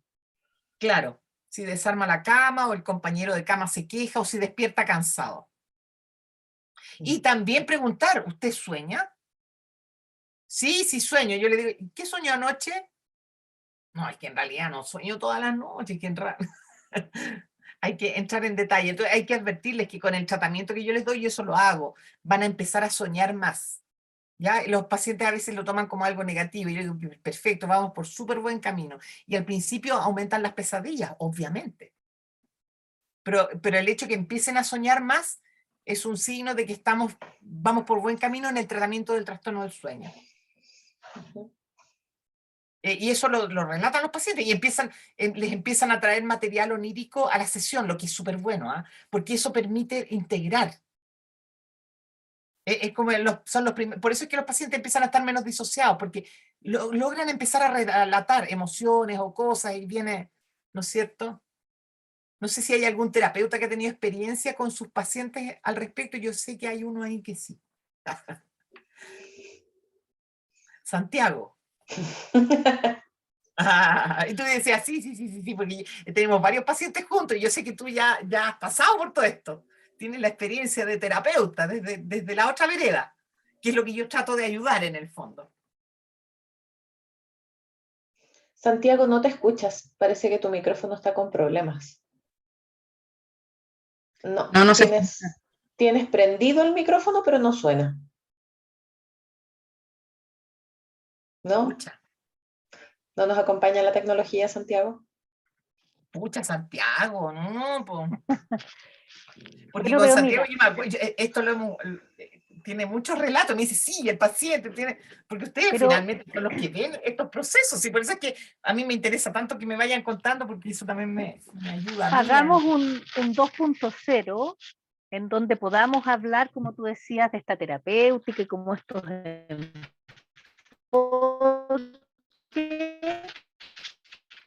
y también pudiéramos pensar tal vez en algoritmos Pero o las de dietas, nuestros pacientes en el porque yo fondo, creo no, que, no. claro, pensar en eso, como te digo, para el segundo semestre, Mm. repetirte el plato Rose, pero ahora en esta línea de los abordajes. Sí, porque nos pasa Súper que interesante. yo esta clase ya no sé cuántas veces la he dado, yo creo que no sé si esta es la tercera o cuarta vez, pero Yo creo que cuarta. sí, yo ya perdí la cuenta. Yo creo que Porque cuarta. yo vengo transmitiendo con esto como del 2018-2019, ¿sí? Cuando Sí. me empecé a maravillar con los papers, porque pero si estamos transmitiendo lo mismo. Bueno, se me fue la onda. Estábamos en la clase 2.0 pensando En la más en el clase trabajo 2.0. terapéutico y a lo No, mejor ahí de también, lo que, Rose, a lo mejor ahí también podemos pedirle colaboración a los terapeutas de continuidad con viñetas de sus casos que pudieran... claro, de los que tienen ya más experiencia. Porque me pasa que cuando hacemos esta clase, y todo sí, súper, y qué sé yo, ya que interesante, pero es algo tan nuevo, es una visión muy distinta, que me llegan después con los pacientes y no se habían dado cuenta que no era estructurario complejo, que son la mayoría, o no entendieron, entonces me dicen, profe, ¿y yo puedo ver de nuevo la conferencia? ¿O puedo ver? Claro, porque es muy difícil ver cuando uno no ha visto pacientes, captar y asimilar todo esto. Es muy difícil. Así que no se sientan frustrados si lo encontraron súper interesante, qué sé yo, y después frente a los pacientes no logran integrar nada de esto. No se preocupen, es normal.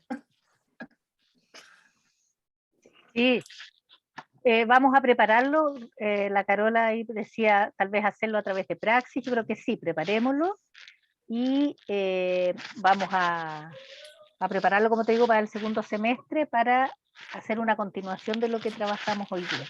¿Sí? Estamos en la hora, tenemos que retirarnos Estamos varios. bien pasados. Sí, no, y porque tenemos cosas que hacer. Carolina, ¿tú Quería nos querías aprovechar que comentar algo? hay un buen número de estudiantes de poder contarles que estamos vamos a inaugurar el año académico de la Escuela de Psicología el 16 de mayo a las 6:30 de la tarde. Tenemos un invitado que es un colega psiquiatra también, que es Alberto Larraín. Seguramente ustedes ya lo han visto en su Instagram o en redes sociales, que fue estudiante, justamente nos comentaba la doctora Fritz, fue estudiante de ella. Y la idea es poder, a partir de ese evento, que es la inauguración del año académico, vamos a estar durante 2 semanas realizando una serie de encuentros que están orientados a reflexionar sobre salud mental, bienestar, autocuidado, cocuidado, ¿sí? Y durante las 2 últimas semanas de mayo, y luego bimensualmente, cada 2 meses, vamos a ir teniendo distintos encuentros también orientados a esto mismo. ¿Ya? Así es que los dejamos ahí totalmente invitadas. Y en ese sentido, agregar que nosotros como CAPS tenemos una tarea importante para poder recibir a sus compañeros, a nuestros estudiantes de segundo y tercero. Entonces, hoy día ya estamos muy pasadas de la hora, así es que les vamos a mandar un correo explicándoles lo que necesitamos, porque vamos a necesitar la ayuda de ustedes practicantes para eso. ¿Sí? Así es que ahí les vamos a contar. Me gustaría agregar, Dani, especialmente para quienes nos acompañan hoy día, que no son practicantes de CAPS, que vamos a estar realizando más actividades como esta, abordando distintas temáticas a lo largo del año. Y de momento, alguien preguntó si esta se podía hacer en el auditorio. De momento, todas estas actividades las vamos a seguir haciendo de forma online. ¿Ya?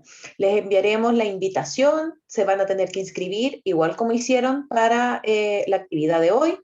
Solo se van a admitir a quienes se inscribieron. Así es que eso, les estaremos ahí avisando, va a haber distintas temáticas y bueno, nos estaremos viendo. Claro. Y también consultaban para terminar cuándo íbamos a subir la clase, el PPT dónde. Miren, el PPT va a estar disponible para las personas que se inscribieron, así también la clase, y bueno, para el CAPS. Y ahí les vamos a estar avisando o le vamos a estar enviando esa información. ¿Sí? Eso yo proponía que podía ser a través de los docentes de Praxis 7, ¿Qué que cosa? son de cuarto. Que los profesores les pasen el PPT. Ah, Pero sí, si pero no tenemos, asistieron, les va a quedar un poco en el aire, ¿no? Si los que no claro, asistieron. pues, tenemos los la mandaron. lista, pero tenemos la lista de los que se inscribieron, entonces podemos Claro. enviarlo, no hay problema. Rosemary, una vez más, agradecerte de todo corazón, es un agrado siempre trabajar contigo, aprendemos mucho. No solo los y las estudiantes aprenden, aprendemos nosotros todo el tiempo. Así que muchas gracias, seguiremos aprendiendo, seguiremos trabajando en conjunto. Y bueno, estamos entonces ahí preparando la clase 2.0. ¿Sí? Y muchas gracias a todos y a todas que asistieron también. Espero que tengan una muy buena semana y nos estamos viendo en otra actividad. Muchas gracias por haberme escuchado una vez más la prédica. Pero todos los años con algo nuevo. Sí. Sí, todos los años. Sí. No, sí, yo le voy agregando más condimento. Sí, Tal cual. gracias. Bueno, Ya, esto pues. quedó grabado y bueno, lo compartiremos con quienes asistieron y después, bueno, también hablaremos quizás con la Escuela de Psicología para ver si es que tenemos alguna otra plataforma en la que esto a lo mejor puede ser compartido. Ahí lo vamos a ir viendo. Hablen nomás con la escuela. Escuela. Que vaya bien. Ya, chiquillos y chiquillas, colegas, un Chao. abrazo, cuídense mucho.